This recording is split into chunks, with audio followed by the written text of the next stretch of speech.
Good morning students. আজ আমরা class 11-এর একটা খুব ইম্পর্টেন্ট চ্যাপ্টার পড়তে চলেছি, যেটা হলো ভেক্টর। এই চ্যাপ্টারটি ক্লাস 11 কেন, এর পরবর্তীকালে সায়েন্সে পড়ার জন্য সারা জীবন কাজে লাগবে এবং প্রচুর পরিমাণে এর প্রয়োগ থাকবে। তাই এই চ্যাপ্টারটা একটু সকলে মনোযোগ দিয়ে একটু বুঝে নেবে। আমি যেভাবে বলবো আস্তে আস্তে আস্তে আস্তে, যেভাবে পরপর স্টেপ বাই স্টেপ একটু সহজ বা সরল থেকে জটিলের দিকে ভেক্টরের চ্যাপ্টারটাকে নিয়ে যাব, সেইভাবে তোমরা বুঝতে থাকো। দেখো, খুব ভালো লাগবে, ইন্টারেস্টিং লাগবে এবং আস্তে আস্তে তোমাদের কাছেও খুব সহজ জলভাত ব্যাপার হয়ে যাবে। তো আমরা শুরু করছি ক্লাস 11-এর একটা ভাইটাল চ্যাপ্টার, নাম ভেক্টর। খুব ইম্পর্টেন্ট একটা চ্যাপ্টার, যেটির নাম হলো ভেক্টর।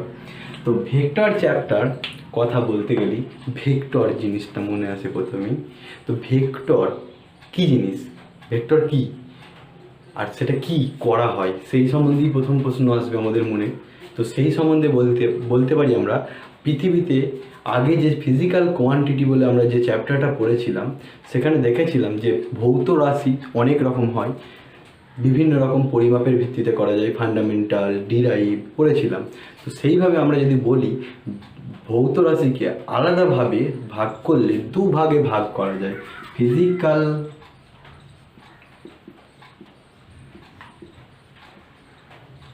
কোয়ান্টিটি বা ভৌত রাশিকে ভাগ করা যায় দুভাগে, এক স্কেলার কোয়ান্টিটি আর দুই ভেক্টর কোয়ান্টিটি। স্কেলার কোয়ান্টিটি কি আর ভেক্টর কোয়ান্টিটি কি, সেই সম্বন্ধে আমরা ক্লাসে ছোটোবেলায় 9, 10 বা 8-এও হয়তো একটু আধটু অবগত হয়ে আছি। স্কেলার কোনটাকে বলা হয়, যার মান আছে কিন্তু দিক নেই, তার মানে হ্যাভ ম্যাগনিটিউড, ভ্যালু, ম্যাগনিটিউড মানে ভ্যালু, নো ডিরেকশন, কোনো দিক নেই, দিক নেই। আর এর হ্যাভ ম্যাগনিটিউড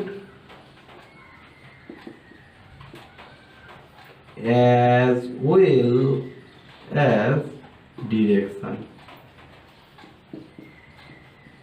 মানে মানও আছে এবং দিকও আছে। যার মান আছে কিন্তু দিক নেই, সেটা স্কেলার কোয়ান্টিটি, স্কেলার রাশি। এবং যার মান এবং দিক উভয়ই আছে, তাদের বলা হয় ভেক্টর কোয়ান্টিটি, মানে ভেক্টর রাশি। যেমন এই পেনটা যদি আমি বলি, বা এই মার্কারটা যদি শুধু আমি দেখি দৈর্ঘ্য কত, শুধু দৈর্ঘ্য যদি মাপি, বললাম 5 মিটার, 5 সেন্টিমিটার, 8 সেন্টিমিটার দৈর্ঘ্য, ঠিক আছে। এই মাপলাম স্কেল বসিয়ে, 8 সেন্টিমিটার পাওয়া গেল। তো 8 সেন্টিমিটার এই দিক থেকে এদিকে হলেও, ঘুরিয়ে যদি লিখি এদিক থেকে এদিকেও 8 সেন্টিমিটারই হবে। তাহলে এই যে দৈর্ঘ্যটা মাপলাম, দৈর্ঘ্য এক প্রকার এক্সাম্পল হিসাবে বলা যায়, দৈর্ঘ্য এক রকমের স্কেলার রাশি। দৈর্ঘ্য মানে লেন্থ, যেটা ফান্ডামেন্টাল ইউনিটে পড়েছিলাম, সেটা একটা স্কেলার রাশি, কারণ তার কোনো নির্দিষ্ট দিক নেই। যেমন ডিস্ট্যান্স বলতে দূরত্ব, অতিক্রান্ত দূরত্ব। এখান থেকে আমি মেমারি গেলাম, এখান থেকে আমি কলকাতা গেলাম। কলকাতা কোন দিক দিয়ে গেছি সেটা নয়, আমি কলকাতা গেলাম 90 কিলোমিটার দূরত্ব অতিক্রম করে। এখান থেকে আমি বেনারস গেলাম 8000 কিলোমিটার দূরত্ব অতিক্রম করে, 800 কিলোমিটার দূরত্ব অতিক্রম করে, তো এই যে দূরত্ব, আমি কোন দিক দিয়ে গেছি সেটা দেখার দরকার নেই। আমি এখান থেকে স্টার্ট করে এদিকে এইভাবে এইখানে পৌঁছেছি। এটা 5 কিলোমিটার, এটা 7 কিলোমিটার, এটা 6 কিলোমিটার, এটা 8 কিলোমিটার, এটা 3 কিলোমিটার।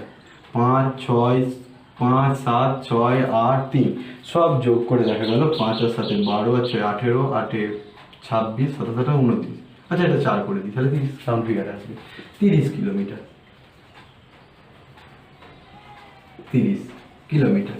এই 30 কিলোমিটার দূরত্ব আমি গেছি, এই অতিক্রান্ত দূরত্বের কোনো দিক নেই, একবার এদিকে মুভ করে গেছি, একবার এদিকে মুভ করে। এই অতিক্রান্ত দূরত্ব মানে distance covered by a body, অতিক্রান্ত দূরত্ব স্কেলার রাশি। কিন্তু যখনই আমি বলবো কতটা আমার সরণ হয়েছে, এইখান থেকে এইটুকুনি আমার সরণ হয়েছে, সব থেকে ক্ষুদ্রতম shortest distance between two points, সেটাকে বলা হয় ডিসপ্লেসমেন্ট। সব থেকে ক্ষুদ্রতম দূরত্ব, সরলরৈখিক দূরত্ব, এখান থেকে এই পর্যন্ত, এ বিন্দু থেকে বি বিন্দু পর্যন্ত এইটুকুনি দূরত্ব অতিক্রম করেছি। এটা হয়তো মেপে দেখা গেল 6 কিলোমিটার। তাহলে আমার অতিক্রান্ত দূরত্ব যদিও বা 30 কিলোমিটার, ডিস্টেন্স যদিও বা 30 কিলোমিটার, আমার ডিসপ্লেসমেন্ট কিন্তু 6 কিলোমিটার। তাহলে ডিসপ্লেসমেন্ট একটা ভেক্টর রাশির উদাহরণ। তার মানে যার মান আছে কিন্তু দিক নেই, সেগুলো হলো স্কেলার রাশি।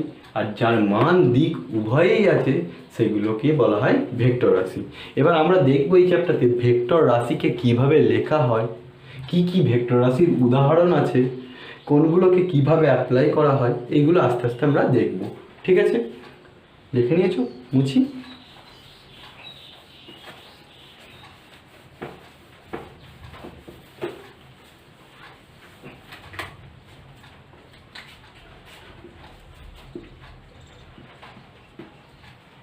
রিপ্রেজেন্টেশন অফ ভেক্টর মানে একটা ভেক্টর রাশিকে কিভাবে আমরা রিপ্রেজেন্ট করব, লিখব, শো করব, দেখাবো কিভাবে। একটা ভেক্টর রাশিকে লিখতে গেলে দুটো জিনিসের প্রয়োজন হয়। একটা ভেক্টর কোয়ান্টিটিকে লিখতে গেলে দুটো জিনিসের প্রয়োজন হয়। এক, ম্যাগনিটিউড ভ্যালু, আর দুই, ডিরেকশন ইনটু ডিরেকশন মানে দিক, তাই তো? তাহলে ম্যাগনিটিউড, ধরো এই একটা ভেক্টর রাশি, এটা সরণ, অতিক্রান্ত দূরত্ব হলে তো স্কেলার হয়ে যাবে, সরণ এটা, ঠিক আছে। ডিসপ্লেসমেন্ট এই বিন্দু থেকে এই বিন্দু পর্যন্ত। তো আমরা লিখবো কিভাবে? এই যে দৈর্ঘ্যটা, একটা ভেক্টরের এই যে স্টিক বা এই তীরটার যে দৈর্ঘ্যটা, এটাই হচ্ছে ভেক্টর রাশির ম্যাগনিটিউডের মান। ধরো 5 কিলোমিটার বা 6 কিলোমিটার, যাই লেখা হোক, এই যে স্টিকটার এই দৈর্ঘ্যটা, এটাই হচ্ছে ম্যাগনিটিউড। এবং ডিরেকশন অ্যারো চিহ্ন দিয়ে সূচিত করা হয়। এই অ্যারো চিহ্নটা যেদিকে থাকবে সেটা সূচিত করছে কাকে? ডিরেকশনকে। বোঝা গেল? রিপ্রেজেন্ট কিভাবে করব? ধরো এই ভেক্টরটার নাম দিলাম, এই যে ডিসপ্লেসমেন্টটা, এই ডিসপ্লেসমেন্টটার নাম দিলাম এ ডিসপ্লেসমেন্ট, এ ভেক্টরের ডিসপ্লেসমেন্ট। তাহলে আমি এ একটা ভেক্টর রাশি, কতটা ডিসপ্লেসমেন্ট হয়েছে? এ মানের ডিসপ্লেসমেন্ট, 5 নয়, এ মানের ডিসপ্লেসমেন্ট হয়েছে। ঠিক আছে, তাহলে এ মানের ডিসপ্লেসমেন্টকে আমরা ভেক্টর দিয়ে সূচিত করলে মাথায় এরকম অ্যারো চিহ্ন দিয়ে লিখব। এবার থেকে ভেক্টরকে সূচিত করার জন্য ভেক্টরের মানটা লিখব এবং উপরে অ্যারো চিহ্ন দেবো, মানে সেটা ভেক্টর রাশির উদাহরণ হবে। ঠিক আছে,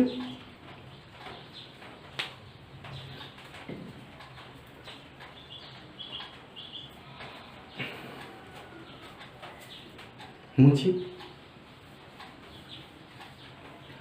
হ্যাঁ, আর একটা কথা বলে নিই এখানে, এই যে ভেক্টর রাশিটা দেখালাম, এটা তার ভেক্টর একটা চিহ্ন, এটা একটা ভেক্টর যার এই দিকে অ্যারো আছে, মানে এই দিকে দিক, এবং এটা তার মান।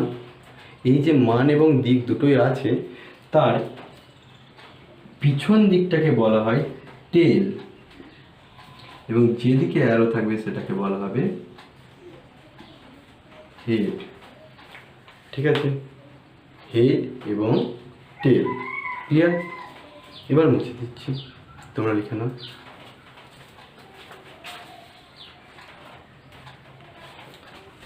হয়েছে, আমি এবার মুছি।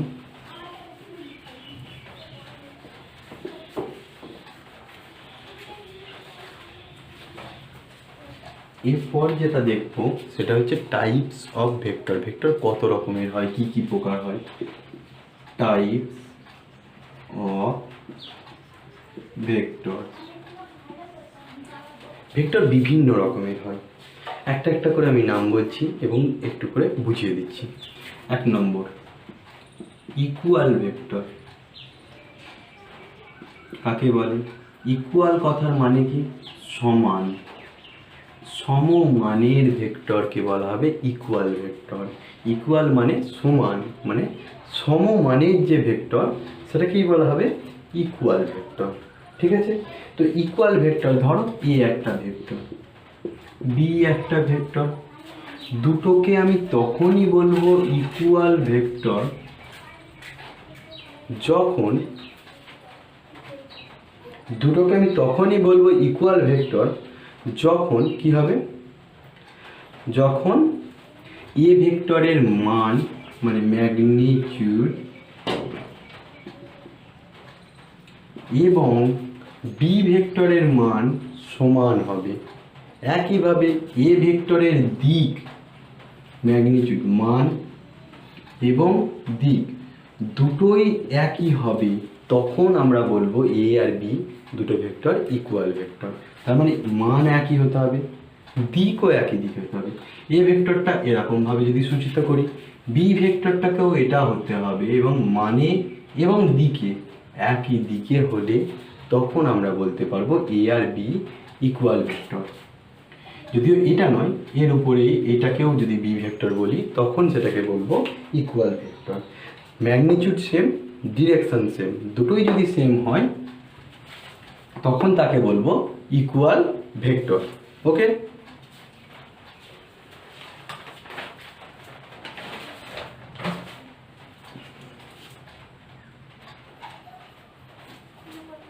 ঠিক আছে, আমি এবার মুছিয়ে থাকি।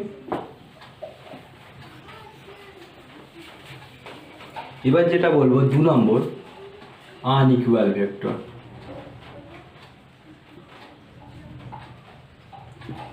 ইকুয়াল ভেক্টর মানে সমমানের, আনইকুয়াল মানে অসমমানের, মানে যার হয় মানের দিক থেকে আলাদা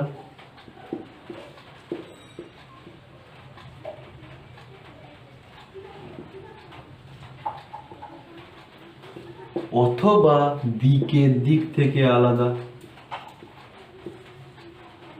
তাকেই বলা হবে আনইকুয়াল ভেক্টর। তার মানে তার ম্যাগনিটিউড আনইকুয়াল, সেম নয়, অথবা ডিরেকশন সেম নয়। যে কোনো একটাও হতে পারে, আবার দুটোই আনইকুয়াল হতে পারে। ম্যাগনিটিউডও সেম নয়, ডিরেকশনও সেম নয়, একসাথেও হতে পারে।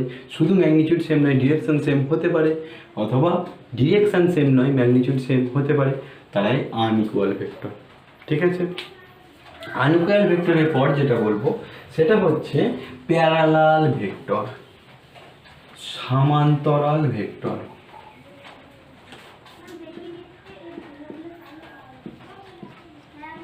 তিন নম্বর প্যারালাল, PARALL প্যারালাল ভেক্টর।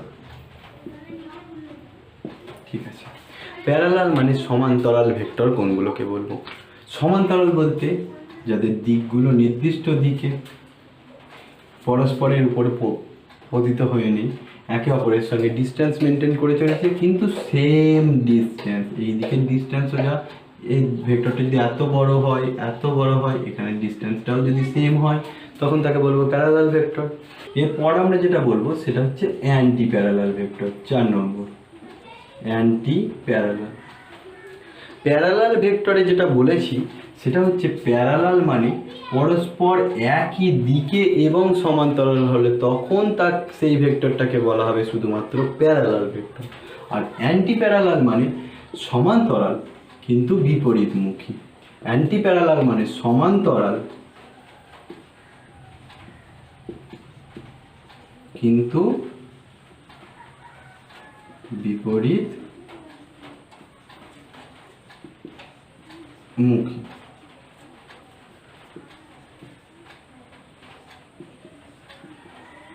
বিপরীতমুখী হতে হবে।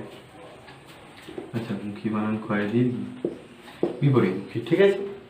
হ্যাঁ, কিন্তু প্যারালাল মানে প্যারালাল ভেক্টর কোনটাকে বলবো?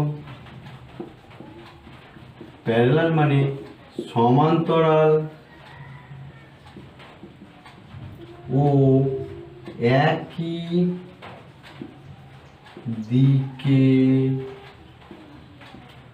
একই দিক বিশিষ্ট,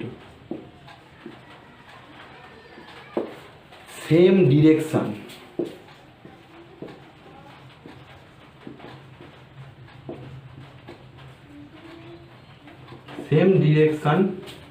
এবং সমান্তরাল মানে প্যারালাল যদি হয় ভেক্টর তাহলে প্যারালাল, সেম ডিরেকশন নয়, অপোজিট ডিরেকশন।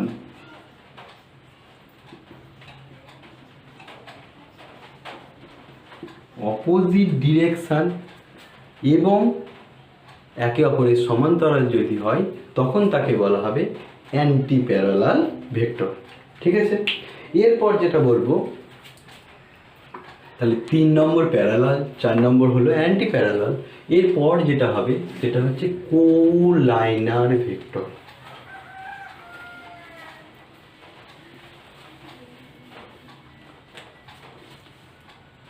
পাঁচ নম্বর কোলিনিয়ার ভেক্টর। কোলিনিয়ার মানে কি? সমরেখ মানে একই রেখার উপর অবস্থিত যে সমস্ত ভেক্টরগুলো আছে তাদের ঘরে বলা হবে কোলিনিয়ার।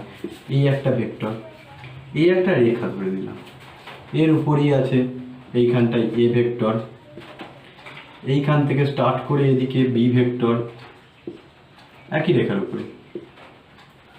আচ্ছা, পরিষ্কার করে রাখি,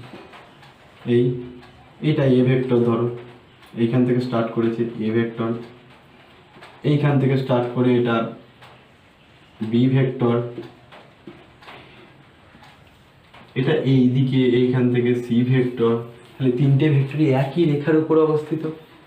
এই একই রেখার উপর অবস্থিত যে সমস্ত ভেক্টরগুলো থাকবে তাদের বলা হবে কোলিনিয়ার ভেক্টর। তাহলে কোলিনিয়ার যে সমস্ত ভেক্টরগুলো তাদের ঘরে কি আমরা বলতে পারবো যে প্যারালাল অথবা অ্যান্টি প্যারালাল? সমান্তরাল তো, একটা রেখার উপর অবস্থিত দুটো ভেক্টর যদি হয় তাহলে সমান্তরালও বলা যায়, কারণ একটা রেখা নিজের সাথে সমান্তরাল।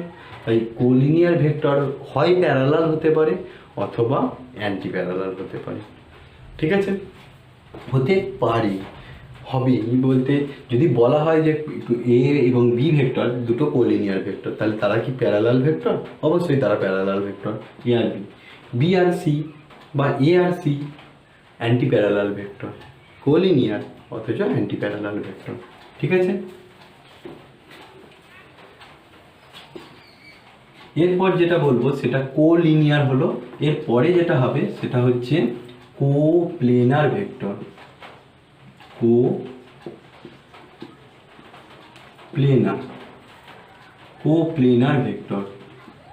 কোপ্লেনার ভেক্টর কোনটাকে বলে? কোপ্লেনার মানে একই তলের উপর অবস্থিত ভেক্টর। তার মানে এই একটা ভেক্টর, এই একটা ভেক্টর, এই একটা ভেক্টর, এই একটা ভেক্টর, এই একটা ভেক্টর, এইগুলো সব দেখো এই বোর্ডের উপর অবস্থিত।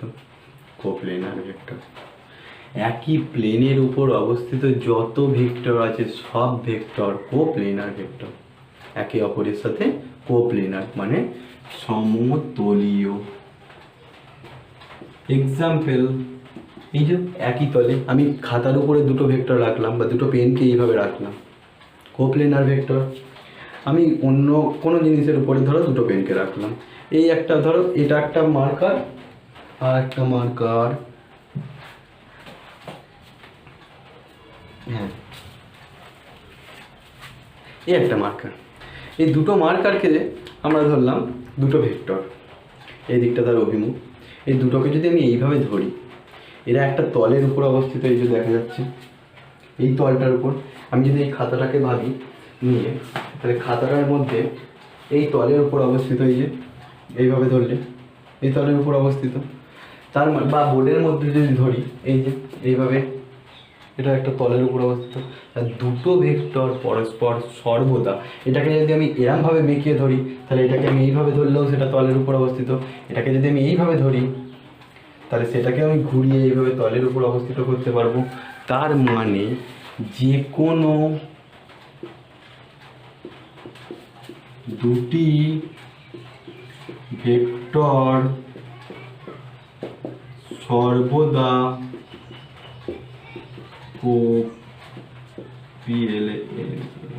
কোপ্লেনার হয়। তো any two vector always be coplanar. ঠিক আছে, কিন্তু যদি তিনটে ভেক্টর হয় এর সাথে যদি আর একটা কিছু অ্যাড হয়, আর একটা ভেক্টর ধরো আমার আঙুলটা, ঠিক আছে, কিংবা একটা পেন দেখাই, এই যে এই দুটো ভেক্টর এর সাথে এই ভেক্টরটা, তিনটে ভেক্টর যদি একই তলে থাকে এইভাবে, এই এবং এইভাবে, তাহলে এটা কোপ্লেনার হতে পারে। আবার যদি এই পেনটা যদি এইভাবে থাকে তাহলে কোপ্লেনার নাও হতে পারে। যে কোনো দুটি ভেক্টর কোপ্লেনার হতেও পারে আবার নাও হতে পারে। দুটোর বেশি ভেক্টর, যে কোনো দুটি ভেক্টর সর্বদা কোপ্লেনার হবে এবং দুটির বেশি ভেক্টর মানে তিনটি বা তার বেশি, 3 or more, এই ভেক্টরের সংখ্যা থাকলে তারা কোপ্লেনার হতে পারে আবার নাও হতে পারে। ক্লিয়ার? এরপরে আমরা যেটা পড়ব সেটা হচ্ছে কনকারেন্ট ভেক্টর। কনকারেন্ট ভেক্টর বলতে কি বুঝি দেখি, আগে এটা মুছে নিই।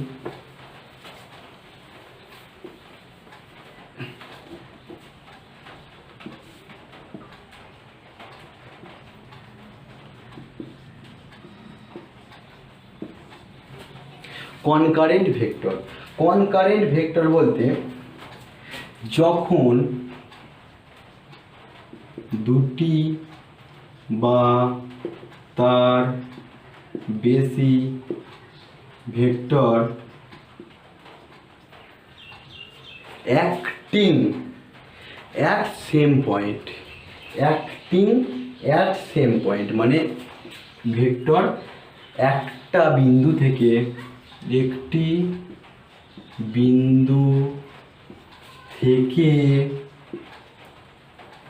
ক্রিয়া করবে, সেটা বল হতে পারে বা একটি বিন্দুর উপর ক্রিয়া করবে,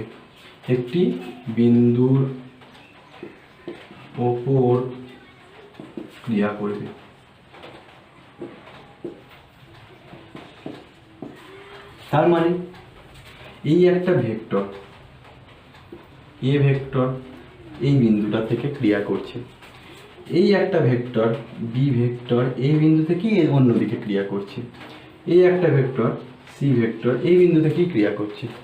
আচ্ছা, আমি এবিসি নয়, আমি তিনটে বল বললাম। এই একটা বস্তুটাকে তিন দিক থেকে ঠেলা হচ্ছে, এদিক থেকে ঠেলা হচ্ছে, তাই টানা হচ্ছে, ধরো ঠেলা নয়, এদিক থেকে দড়ি দিয়ে টানা হচ্ছে বস্তুটাকে, এটা বস্তু, এদিক থেকে টানা হচ্ছে আবার এদিক থেকেও টানা হচ্ছে, তিন দিক থেকে ক্রিয়া করছে বল। এদিকে বল ক্রিয়া করছে, এদিকে বল ক্রিয়া করছে, এদিকে বল ক্রিয়া করছে, তিনটে বল একই বস্তুর উপর ক্রিয়া করছে, তাহলে কনকারেন্ট ভেক্টর। এই তিনটে বলই পরস্পর কনকারেন্ট। আবার যদি বলি এই একটা বস্তু, এই বস্তুর উপর এদিক থেকে একটা বল প্রয়োগ করা হচ্ছে ঠেলা, এদিক থেকে একটা বল প্রয়োগ করা হচ্ছে, আবার এদিক থেকে একটা বল প্রয়োগ করা হচ্ছে, তিনটে বল একই বস্তুর উপর প্রয়োগ করা হচ্ছে বা একই বিন্দুর উপর প্রয়োগ করা হচ্ছে, তখন এটাও বলা যাবে কনকারেন্ট ভেক্টর। কনকারেন্ট ভেক্টরটা সাধারণত অন্যান্য ভেক্টরের থেকে বলের ক্ষেত্রে বেশি ব্যবহৃত হয়। বল একটা বস্তুর উপর বিভিন্ন দিক থেকে বিভিন্ন মানের বল ক্রিয়া করতে পারে, তাই এটির ক্ষেত্রে বেশি ব্যবহৃত হয় কনকারেন্ট ভেক্টর কথাটা। সেক্ষেত্রে তখন বলা হবে কনকারেন্ট ফোর্স। ঠিক আছে, কনকারেন্ট মানে একই সমবিন্দুগামী বল বা কনকারেন্ট ফোর্স তখন বলা হবে। ক্লিয়ার? আচ্ছা, এরপর আর একটা ভেক্টর টাইপ আছে যেটা বলবো, সেটা হচ্ছে জিরো ভেক্টর।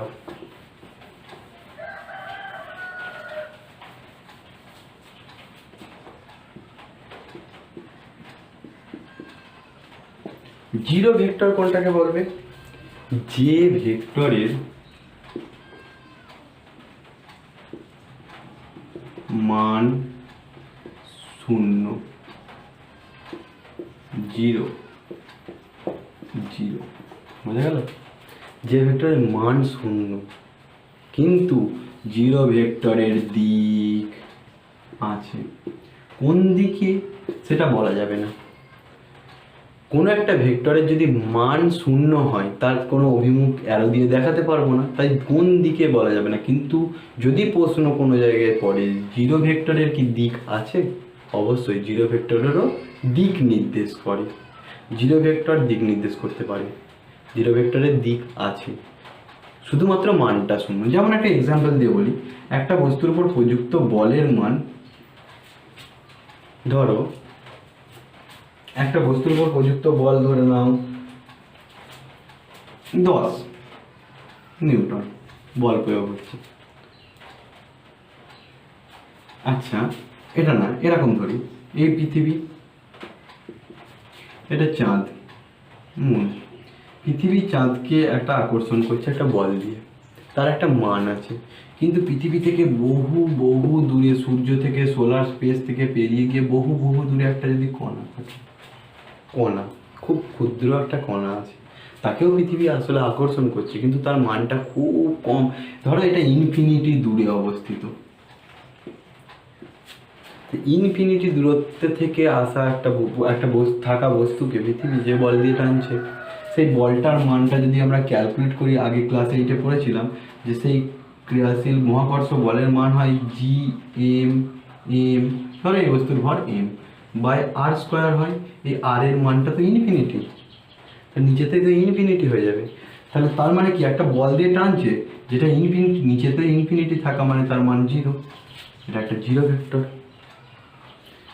তার বহু দূরে থাকা একটা বস্তুকে যে বল দিয়ে টানছে সেটা একটা জিরো ভেক্টর। কিন্তু বল তো একটা ভেক্টর রাশি, তার মানে এটা একটা ভেক্টর যার দিক আছে, টানছে তো সেই এদিকেই, পৃথিবীর দিকে,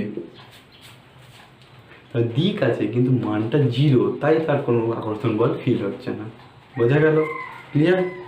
আচ্ছা, জিরো ভেক্টর ছাড়া লাস্ট যে ভেক্টরটা টাইপস অফ ভেক্টরের মধ্যে আমি বলবো, সেটা হচ্ছে ইউনিট ভেক্টর বা একক ভেক্টর কাকে বলা হয়।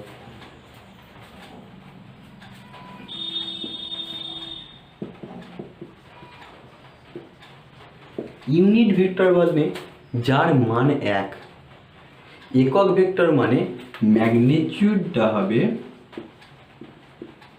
মানটা হবে এক, দিক যে কোনো দিকে হতে পারে, এনি হয়, আর যে কোনো দিকে হলো দিক, মানে মানে ধরো এই একটা ভেক্টর, এই ভেক্টরটা এ ভেক্টর, ঠিক আছে? এ ভেক্টরটার মান ধরো 5 মিটার দূরত্ব, এইখান থেকে এই পর্যন্ত দূরত্ব 5 মিটার, ঠিক আছে, ডিসপ্লেসমেন্ট। তাহলে এর সব থেকে 5, একে যদি 5 দিয়ে আমি ভাগ করে দিই তাহলে এইটুকুনি পার্ট পাবো, 5 ভাগে ভাগ করলে এইটুকুনি যে ভেক্টরটা হবে তার মান কত? তার মান 1, কিন্তু তার একটা নির্দিষ্ট দিক আছে, এই দিক বরাবর, এই দিক বরাবর। তাহলে এই যে দিক আছে যার মান 1, সেটা কি বলা হবে? একক ভেক্টর। সেটা এই দিকে হতে পারে, এর মান 1, দিক উপরের দিকে হতে পারে। এক্স অক্ষের দিকে মান 1, এক্স অক্ষের দিকে অবস্থিত, এটা ওয়াই অক্ষ ধরো, ওয়াই অক্ষের দিকেও হতে পারে, মান 1 ওয়াই অক্ষের দিকে, এইটুকুনি, মান 1 এক্স অক্ষের দিকে, এইটুকুনি ভেক্টরটা হতে পারে। এক্স অক্ষের দিকে একক ভেক্টর, ওয়াই অক্ষের দিকে একক ভেক্টর, কোনো অক্ষের দিকেই নয়, তল বরাবর, মান 1 হতে পারে। একক ভেক্টর মানে যার মান 1, দিক একটা নির্দিষ্ট দিকে আছে। একক ভেক্টরে ব্যবহার করা হয় কোথায়? ইউজ শুধুমাত্র মান 1 মানে কি, যার সঙ্গে গুণ করা হবে সেই মানটাই পাওয়া যাবে। মান 1 থাকার জন্য একক ভেক্টরকে সবসময় ব্যবহার করা হয় দিক নির্দেশ করতে। একক ভেক্টর কোথায় ব্যবহার হয়? দিক নির্দেশ করার জন্য। ঠিক আছে, ক্লিয়ার, বোঝা গেল? এবার আচ্ছা, এটা আমি মুছবো, এবার মুছি।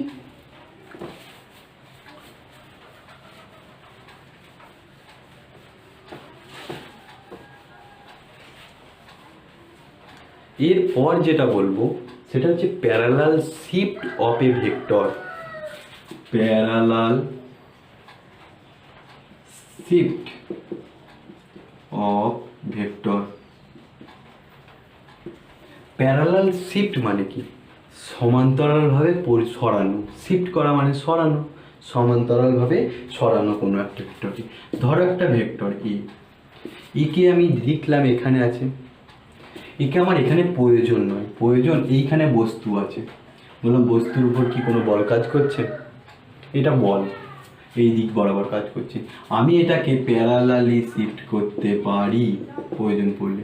এটাকে প্যারালালি সামান্তরিকভাবে এখানে সরিয়ে নিয়ে গিয়ে এইখানে আমি এইভাবে রাখতে পারি। এটাও সেই একই মানের ভেক্টর, এ ভেক্টরই বলা যাবে। এটা কি বলা হবে? Parallel shift of A vector.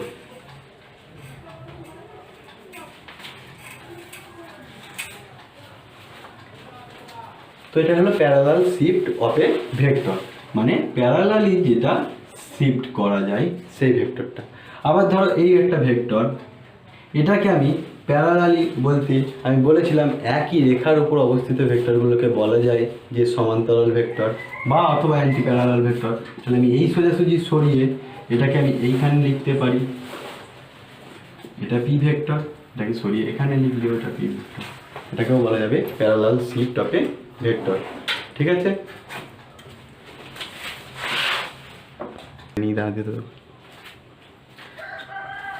Parallel shift of A vector হলো, বোঝা গেল? তার মানে যে কোনো দুটো ভেক্টরকে, এই একটা ভেক্টর একে আমি প্যারালালি মানে সমান্তরালভাবে একে এখান থেকে এখানে সরাতে পারি, অথবা এই একটা ভেক্টর একে আমি প্যারালালি শিফট করে এখানেও লিখতে পারি। এটা দুটোখানেই করা যেতে পারে প্যারালাল শিফট অফ এ ভেক্টরের ক্ষেত্রে।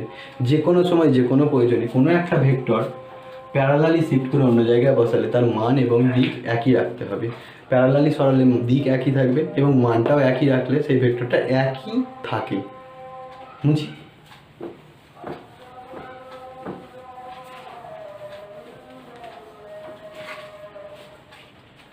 এরপর যেটা দেখব সেটা হচ্ছে angle between two vectors.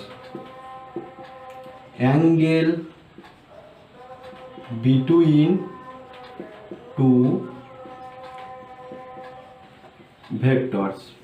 Angle between two vectors মানে হলো যে কোনো দুটো ভেক্টরের মধ্যবর্তী কোণ কত এটা নির্ণয় করতে হবে।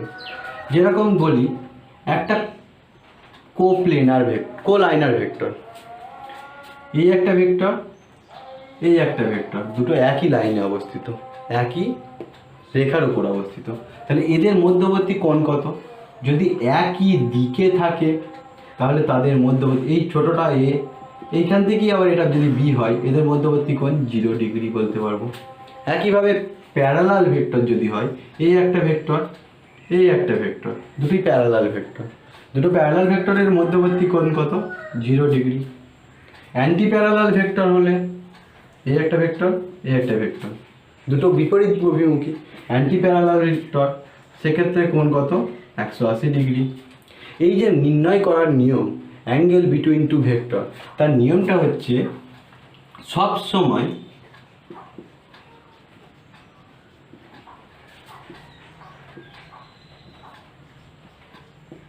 always connect tail to tail, tail to tail or head to head।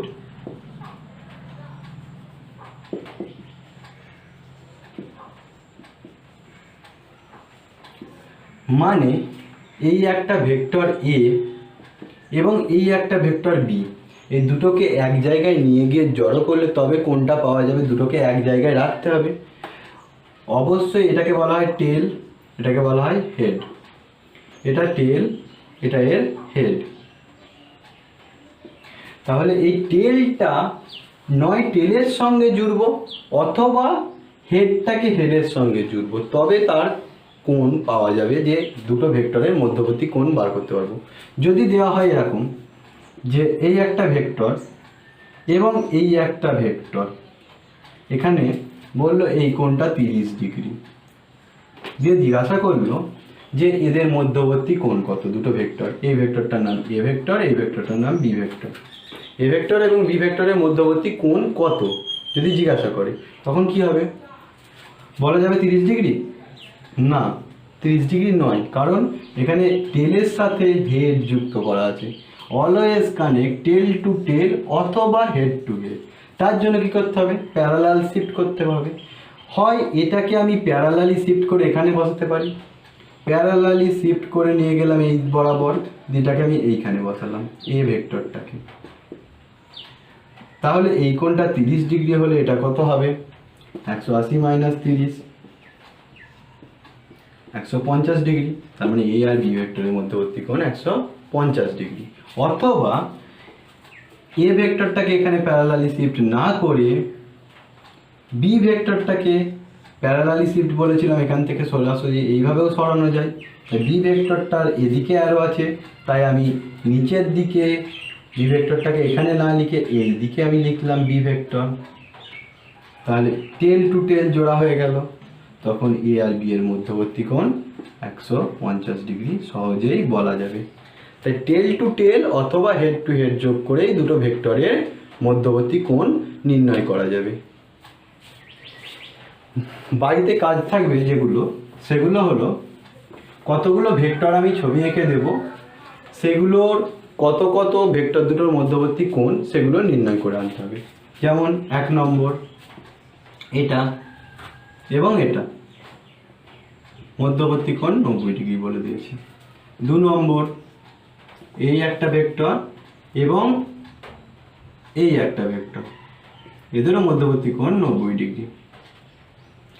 এটা এ ভেক্টর, এটা বি ভেক্টর, প্রত্যেক ক্ষেত্রে এ আর বি ভেক্টর। 3 নম্বর এই একটা ভেক্টর